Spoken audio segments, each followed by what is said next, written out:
They say every place has its secrets, but some secrets shouldn't be uncovered. I've been working night shifts at a rundown motel off Highway 16 for about 5 years now. The pay's not great, but it's quiet, which is exactly what I needed after everything fell apart in my life. There's usually not much to do. Check-ins, occasional drunks, maybe a clogged toilet. Nothing exciting. But there's one thing that's never sat right with me. Room 13. It's always booked. Always. Doesn't matter the time of year. Rain, snow, holidays, weekdays. Someone always pays for it in advance.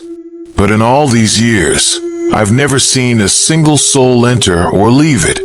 At first, I thought maybe it was one of those business arrangements. You know, someone renting it for privacy, no questions asked. Happens more than you'd think. But I'm not stupid. I started noticing patterns. No car ever parks near it. No extra towels are requested. The bed's always untouched. The trash can's always empty. And here's the thing. We clean rooms after checkout. But every time I go to clean room 13, it's already spotless. Like nobody had even stepped inside. I asked my manager once, just casually about it. She tensed up instantly and changed the subject. Don't worry about it, she said. Some guests value their privacy. That might work as an excuse once, maybe twice. But for 5 years straight? Nah. The weirdest part, the bookings all come through different names and credit cards. Every time. But the handwriting on the guest registry, it's the same. Slanted, a little shaky, like someone trying to hide their real penmanship.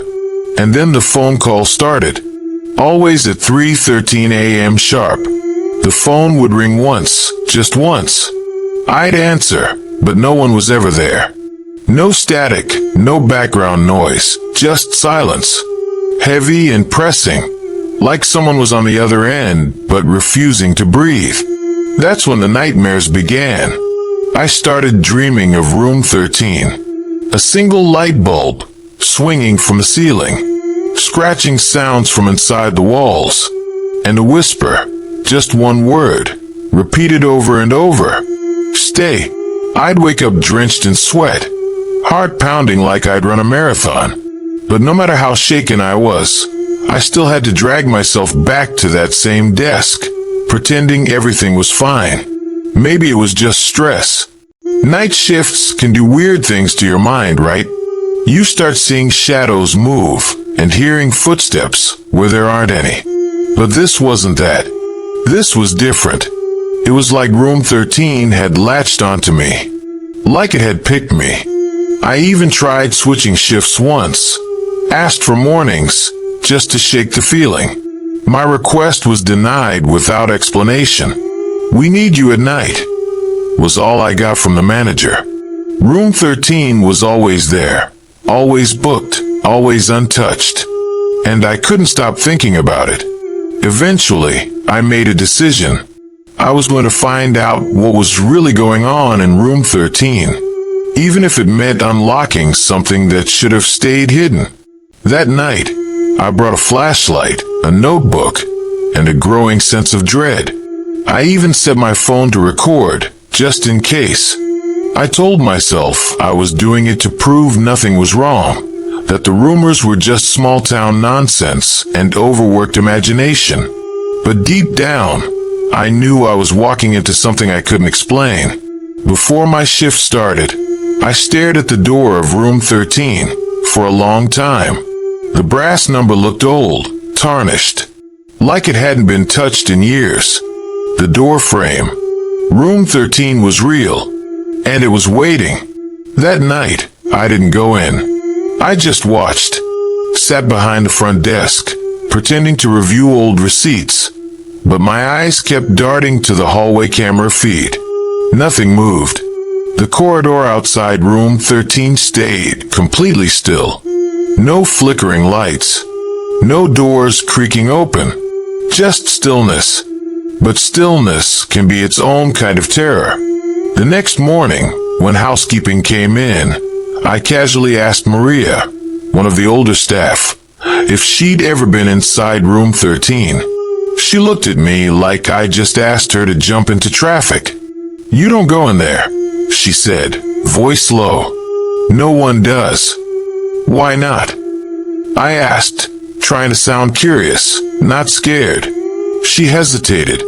"Because it doesn't like being disturbed." That phrase stuck with me all day.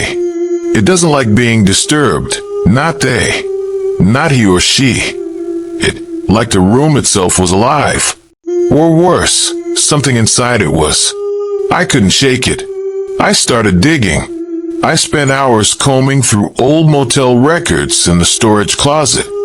Found invoices, customer logs, old receipts. The deeper I went, the weirder it got. Room 13 had been booked every single night since 1997. Let that sink in. Over 2 decades. No gaps. No closures for maintenance. No missed payments.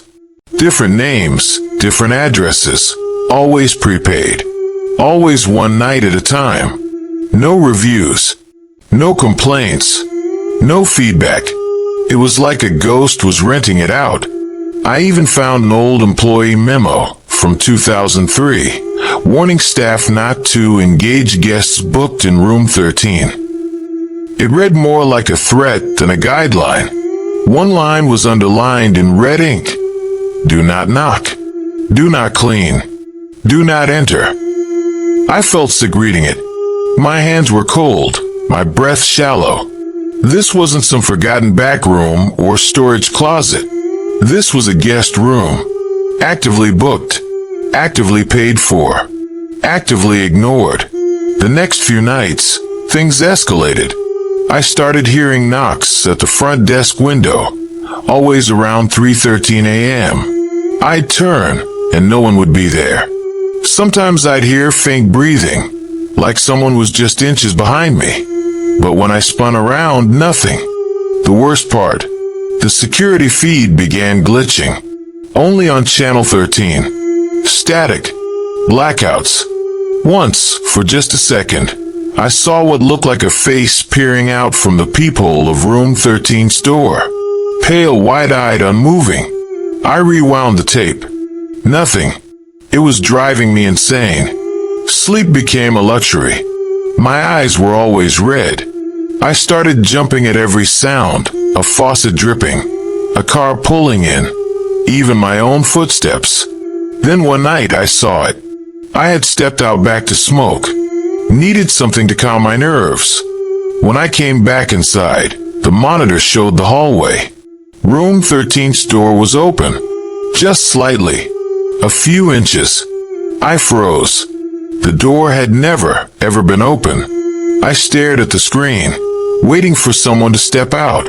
A hand. A shadow. Anything. Nothing. I ran to the hallway. My heart felt like it was trying to punch through my chest.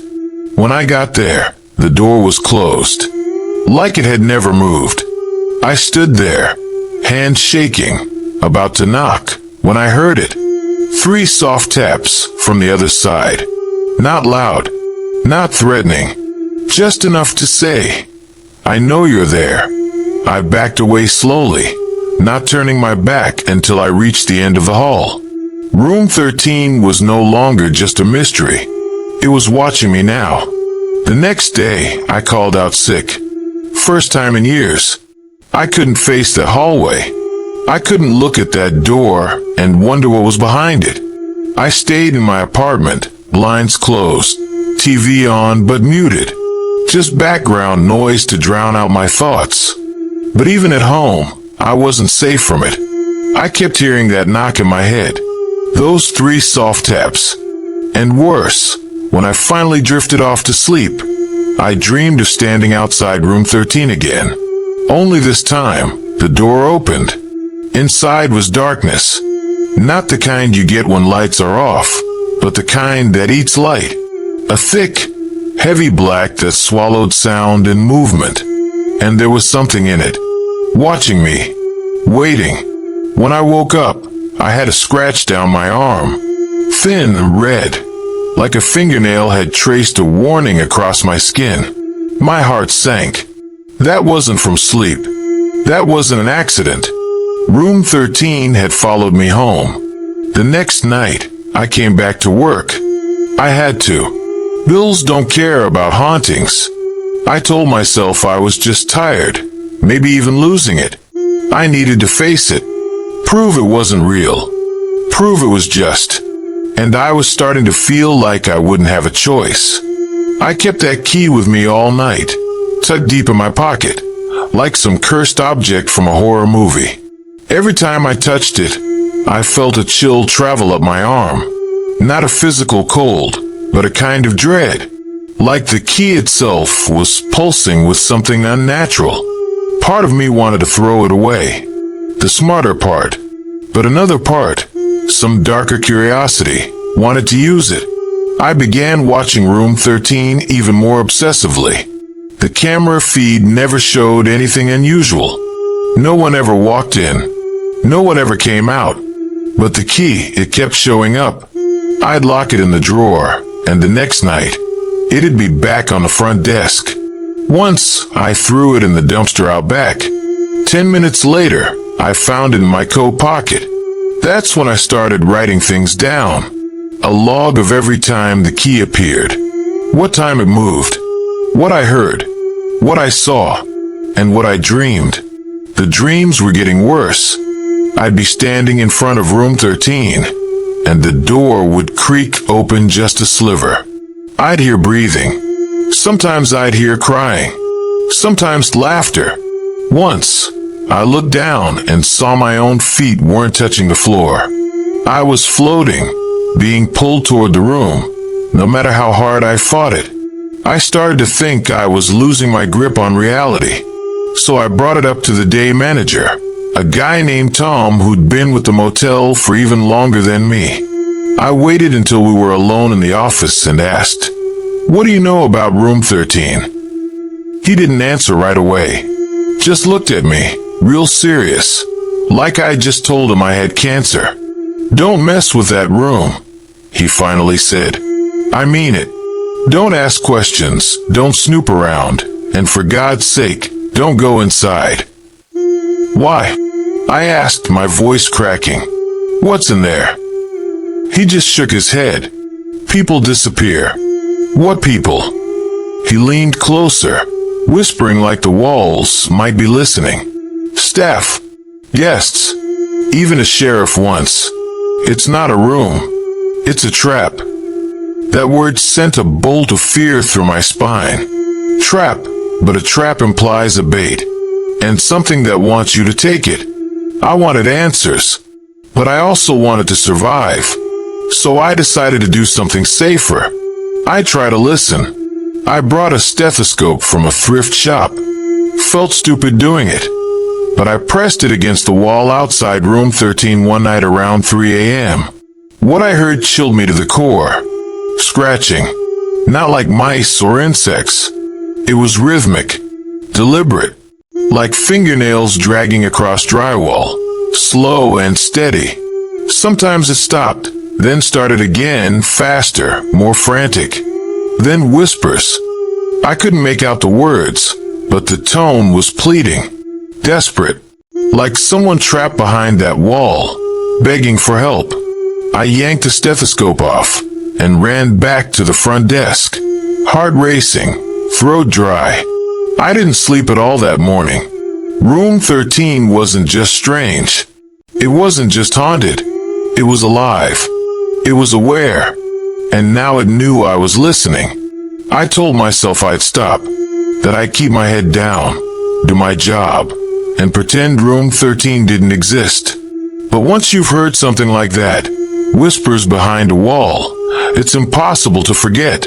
So I made a rule. I wouldn't investigate further. I'd just observe. That lasted all of 2 nights. On the 3rd night, something changed. The motel was unusually quiet. Not a single check-in. Not even a car passing by outside. It felt staged. Like everything had been cleared to make way for something else. At 3:13 a.m., the hallway lights flickered. Only in the camera feed, facing room 13. I stared at the screen, heart thudding, until the static cleared and I saw the door handle move. Slowly, like someone was on the other side, turning it, inch by inch. Then, just as suddenly, it stopped. I rewound the footage again and again. Each time, the handle stayed still. Live feed movement. Recording nothing. That's when it clicked. Room 13 didn't want to be seen. It wanted to be watched. There's a difference. I started questioning everything. How long had it been aware of me? Was it choosing when to reveal itself, to torment me?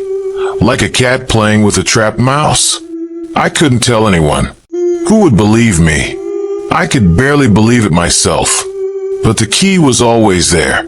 The phone always rang. The dreams always came. I tried praying once. I'm not religious, but I was desperate. I sat at the front desk, whispered, and they were fixed on me. That night, I was the only one working. The silence in the motel felt heavier than usual, dense, like it had weight. I turned off the lobby TV. Even the usual low hum of vending machines in the hallway seemed muted. It was as if the entire building was holding its breath. The hours dragged. Midnight. Then 1 a.m. By 2:30, my skin felt electric. Every hair on my arm standing straight. My muscles tight like coiled springs. I didn't drink coffee anymore. It made the anxiety worse. But I kept sipping warm water, hoping it would settle my nerves. At exactly 3:13 a.m., the phone rang. One ring. I let it sit. 2 rings. I picked it up. Front desk, I said, my voice cracking. Again, silence. But this time, something new. A faint static, then a soft voice. Raspy, almost childlike. Come see. Click. I slammed the phone down. My heart felt like it might explode. But I couldn't just sit there. I needed to know what it meant. What it wanted. I grabbed my flashlight and the motel's spare master key and headed for the hallway. As I passed each door, I felt them looming, like the rooms themselves were listening. When I turned the corner, I stopped. Room 13's door was ajar. Only a crack. But that was more than it had ever been. I raised my flashlight, the beam catching on the number plate. It looked different. Tarnished. Almost scorched around the edges, like someone had held a lighter to it. I approached slowly, each step deliberate, my breath loud in my ears. My hand reached for the doorknob, and then the lights went out. Not just in the hallway, the entire building. I froze, gripping the flashlight like it was a lifeline, clicked it on, and shone it into the room. Darkness. Thick, impenetrable. The flashlight's beam flickered. No, not now. I hit the side of it once. Twice. The beam steadied barely. I stepped forward, pushing the door open with my foot. The air was cold inside. Not just cool, Astra's freezing star. I could see my breath. The room was empty. Neat. Bed made. Lamp on. Bathroom door open. But it didn't feel right. The shadows stretched too far. Corners seemed to curve inward.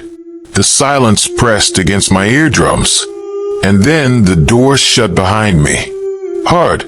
I spun around and grabbed the knob. It wouldn't budge. Locked from the inside. I was trapped. Panic surged, but I fought it back. I clicked my radio. Tom. Maria? Anyone there? Static. The flashlight flickered again. Come on, I whispered, banging the flashlight against my palm. Then the scratching began. It came from the wall behind the bed. Slow. Methodical. Like someone, or something, was trying to dig through. My breathing quickened. I backed away until I hit the dresser. Then, a sound from the bathroom. Water dripping. I stepped closer, leaned in. The faucet was off, but the mirror, it was fogged up, as if someone had just stepped out of a hot shower. Words began forming in the condensation, written by an invisible finger. You came. My hand shook as I turned to run, slamming into the door and pulling at the knob again. It opened this time. Just like that. I stumbled out into the hallway, the door creaking shut behind me on its own. The lights flickered back on. The silence was gone. I could hear the vending machines again, the hum of the lobby TV, even a car passing by outside. Everything was normal. I looked at room 13 one last time. The door was closed, the hallway empty. But as I turned to leave, I heard a whisper directly behind me, so close I could feel the breath on my neck. Thank you. I ran back to the front desk and didn't move until the sun came up. Something had changed that night. Room 13 had opened its door, and I had stepped inside. After that night, everything was different. It wasn't just a room anymore. It was the motel. The walls creaked more. The air felt thicker. Shadows hung around a little longer in corners.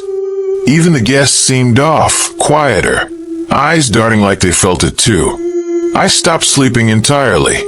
I closed my eyes and see that mirror. The word "you came" burned into my brain like it had been etched with a hot wire. I kept thinking about the voice, that final whisper. Thank you. Thank you for what? For stepping inside? For letting it out? I started noticing marks on my body. Faint at first, bruises, scratches, but growing more defined each day. One morning, I found what looked like fingerprints around my ankle, like I'd been grabbed in my sleep. Another time, I woke up with dried blood under my nose and a vivid memory of something breathing into my mouth. I thought about quitting. I even started writing a resignation letter, but I never sent it. Every time I tried to leave, something pulled me back. The motel would have some urgent need. A staff member would get sick. The manager would beg me to cover. It was like the place wasn't letting me go. I avoided room 13 for days. Ignored it. Never looked at the camera feed.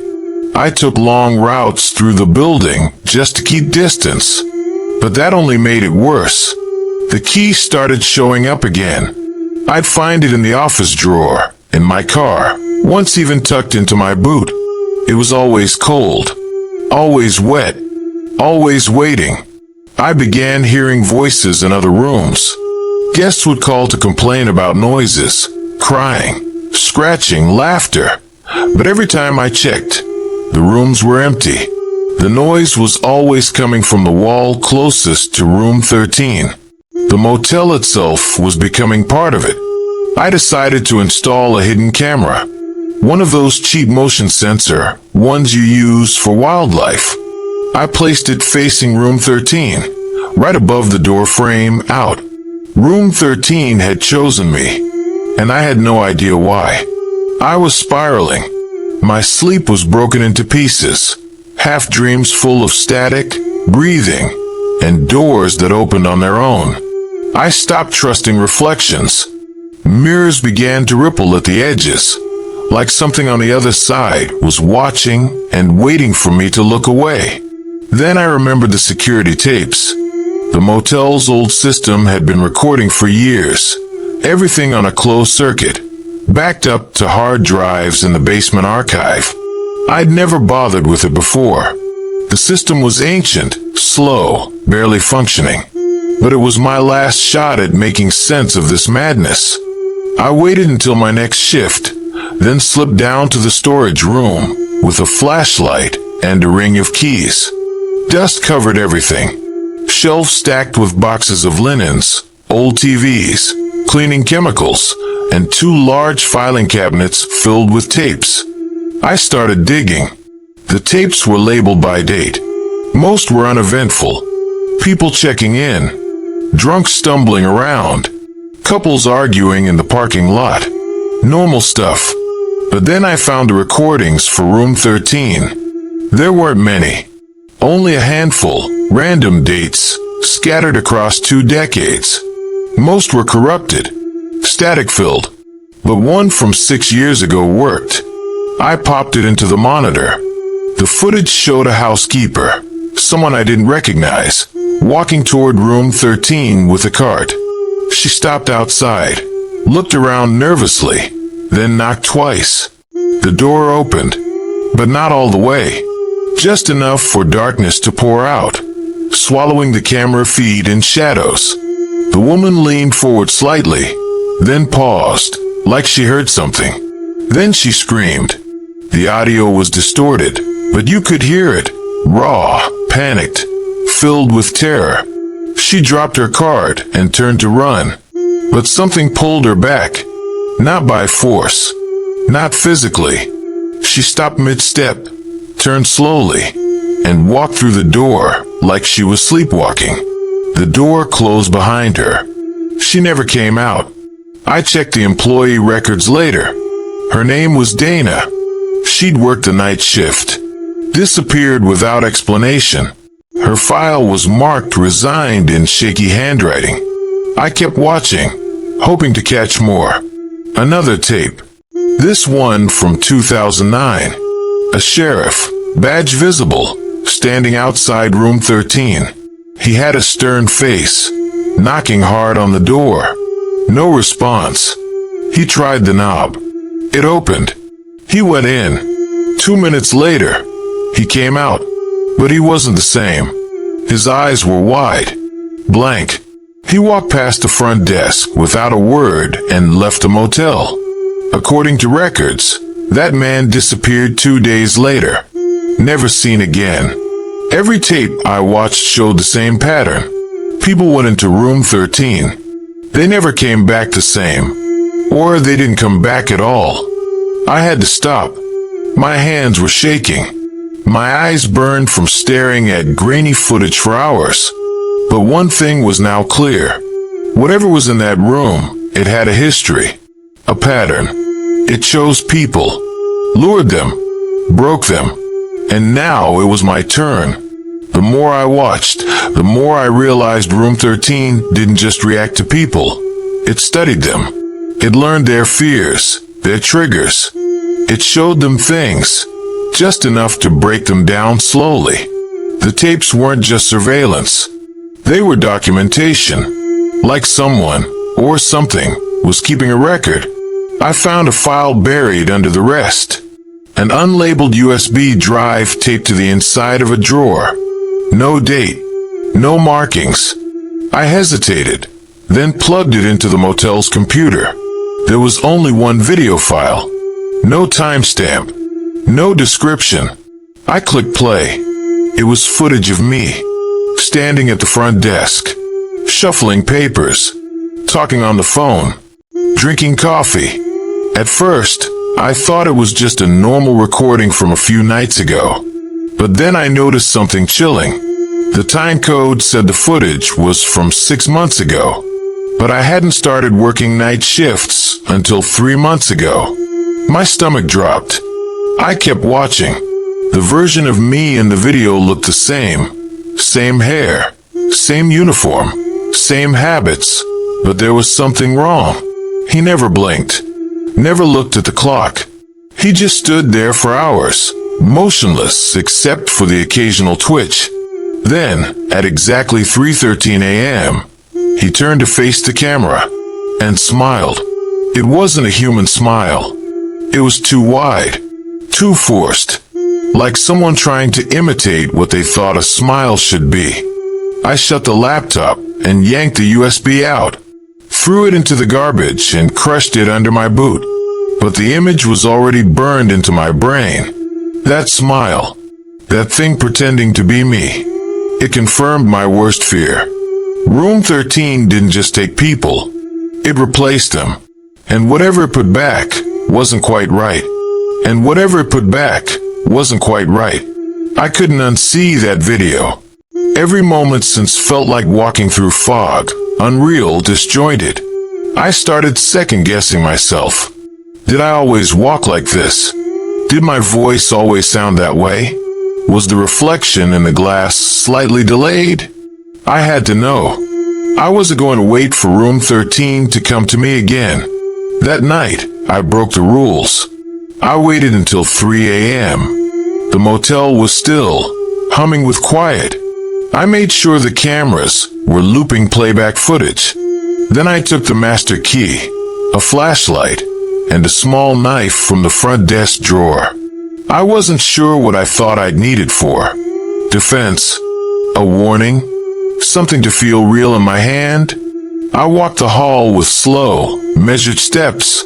The air got colder with each one, like I was descending underwater. When I reached the door, the number plate looked almost melted, its brass sheen now blackened and pitted. I slid the key in, turned it, and stepped inside. No hesitation this time. The room looked the same. Same layout, same furniture, but it felt heavier, like gravity was stronger here. My flashlight dimmed almost immediately, but the lamp beside the bed flicked on by itself. That's when I saw it. A notebook, lying open on the nightstand. Yellowed pages, handwritten entries, dozens of them, all different styles of handwriting, all dated, spanning back over 50 years. I picked it up and read. Each entry was from someone like me. Employees, travelers, curious strangers. All of them had stayed in room 13. Each one described dreams, whispers, shadows and mirrors, and each entry ended the same way. It's inside now. The bathroom door creaked. I turned, every instinct screaming to run, but I held my ground. Something moved behind the curtain. A silhouette.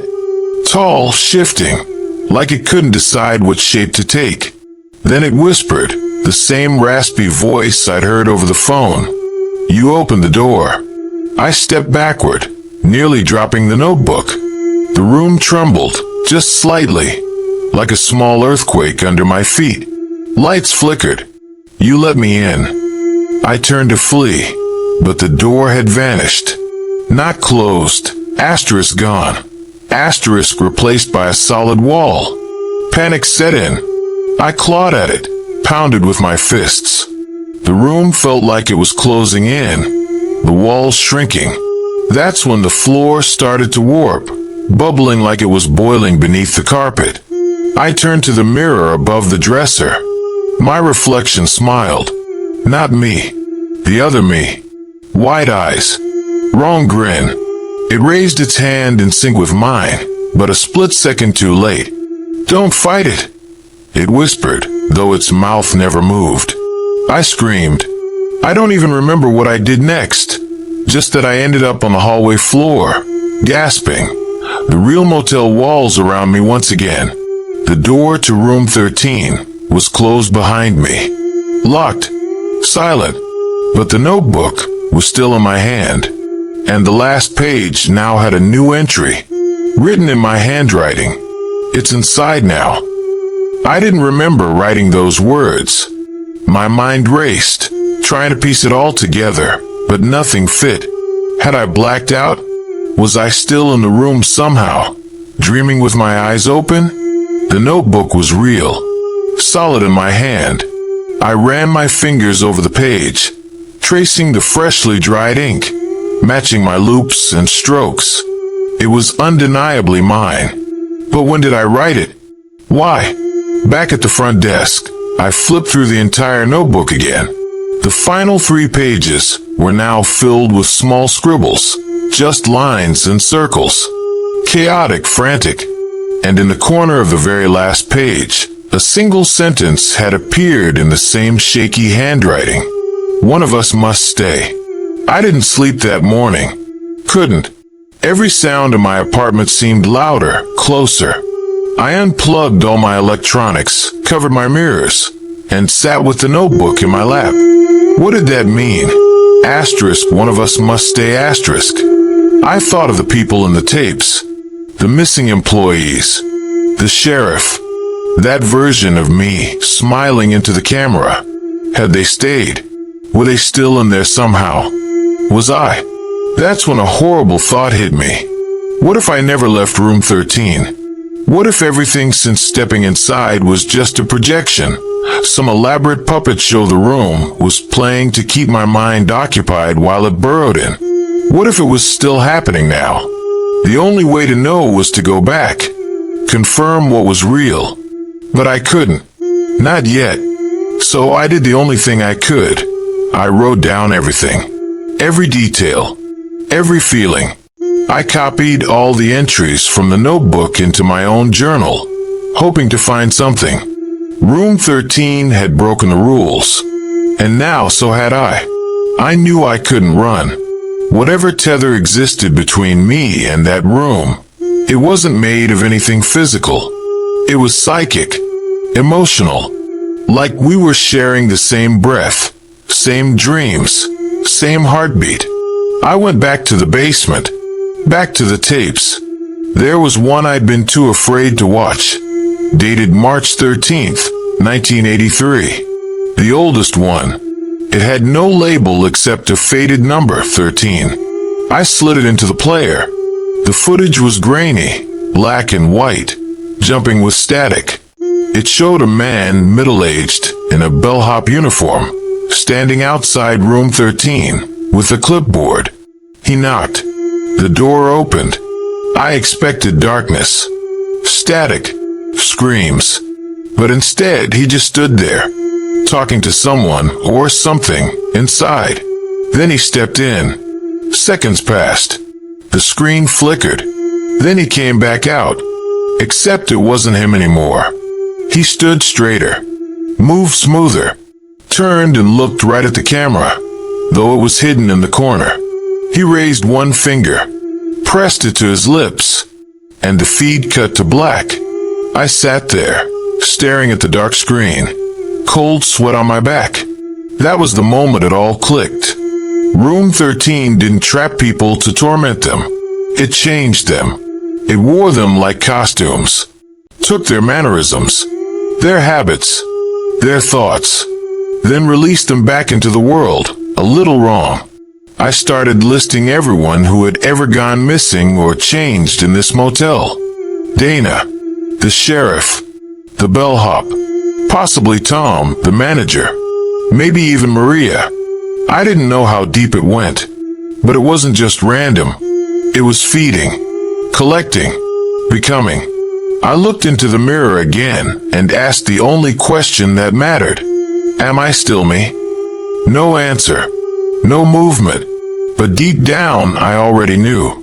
That question haunted me for days. I started recording myself, audio journals, mirror videos, anything to capture my movements, my voice, the way I spoke and thought. Each playback felt a little off, like watching someone do an impression of me that was almost perfect, but not quite. I avoided people more than ever. Eye contact made me nervous.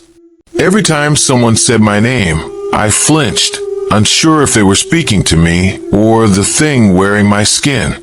Then I found the journal again, the one from room 13. The pages had changed. Now there were drawings, crude childlike sketches, figures with stretched limbs and hollow eyes, a door, a hand reaching through it, and always, the same figure standing alone in a hallway, surrounded by shadows, with the words. He let it out. I don't remember writing them, but I knew they were mine. The room wasn't just changing people, it was merging with them, syncing thoughts, memories, creating overlaps. Room 13 wasn't a place. It was a presence, and it had started to bleed out. Electrical systems throughout the motel began glitching. Lights flickered in unison at 3:13 a.m., even in rooms far from the hallway. Guests complained of vivid, identical dreams, being pulled into a dark room they couldn't escape. None of them had stayed in room 13. It didn't matter anymore. The room was expanding. One night, I found myself standing in front of the door again, without remembering how I got there. My hand was already on the knob. but the door was gone. Just a wall, and scrawled across it in jagged letters. It's everywhere now. That was the moment I realized. Room 13 no longer needed walls or a key. It had become part of me. And it was never going back. And it was never going back. The days blurred together after that. Time stopped making sense. I'd look at the clock and swear an hour had passed, only to see 5 minutes had ticked by. Or the opposite, I'd blink, and it would be morning. Sometimes I didn't even remember opening the motel. Guests started to vanish. No checkouts. No notes. Just gone. Their rooms would be pristine, untouched, keys still on the nightstand. But the registry would show they'd stayed. Charged. Paid. When I told Tom, he just shrugged and said, "People move on." I don't think he knew what he was saying anymore. The staff looked hollow. Maria never made eye contact anymore. She walked like she was following a track, her steps too measured. One night I called her name, and she didn't even flinch, just kept walking until she disappeared into the linen closet and never came back out. I opened the door minutes later. Empty. The air inside smelled like wet concrete and something sour. And the noise. It had followed me home. Not just the whispering or the knocking, but music. Low, distorted music. A scratchy old piano tune I didn't recognize, playing softly through my walls. I unplugged everything. Checked for radios, phones, anything that could be broadcasting it. Nothing. The sound came from inside the building itself. I started sleeping in the lobby, surrounded by lights and noise and cameras. I didn't feel safe anywhere else. But even there, I'd wait to find things moved, pens stacked into strange symbols, chairs turned to face room 13 on the monitors, drawers open with no explanation, and always the key. Back on the desk. Cold. Damp. Waiting. I smashed it once. Took a hammer from the maintenance shed and pounded it until it bent in half. The next night it was back, perfectly intact. That's when the dreams turned physical. I'd wake up with bruises, handprints, cold spots on my skin that lasted for hours. My reflection began changing again, slowly at first. A wrong blink, a smirk that didn't belong to me. Then one night, I saw it smile while I cried. I screamed and shattered the mirror. But when I looked down at the shards, my reflection was still intact in every piece. All smiling, all staring. I started seeing things during the day. Figures in the hallway, just out of focus. Shadows that moved when I didn't. One time, I swore I saw a copy of myself walking past the front desk while I was seated behind it. I chased it, but it vanished around the corner. And when I looked in the mirror next, I wasn't sure I was the original anymore. That's the real terror of Room 13. It doesn't just haunt you. It replaces you. Bit by bit. Thought by thought. Until you're nothing but a ghost watching someone else live your life. And no one notices the difference. Because Room 13 wears your face better than you ever did. I became obsessed with proving I still existed. I wrote letters to myself, sealed them in envelopes, and dated them. I recorded voice memos, hid them in drawers, left notes on my phone with timestamps. Every time I checked, they were still there. But sometimes the handwriting was a little off, or my voice sounded too calm. I stopped eating for a while, just to see if the reflection would copy my weight loss. It didn't. It stayed exactly the same. I tried quitting. I really did. I walked into Tom's office, told him I was done. He smiled a strange, toothless grin and said, "You're not scheduled to leave yet." I turned to my keys anyway and drove 3 towns over to stay in a cheap roadside motel. I left my phone behind, took nothing but cash. No way Room 13 could follow me there. but it did. I woke up the next morning with the room 13 key on the pillow beside me.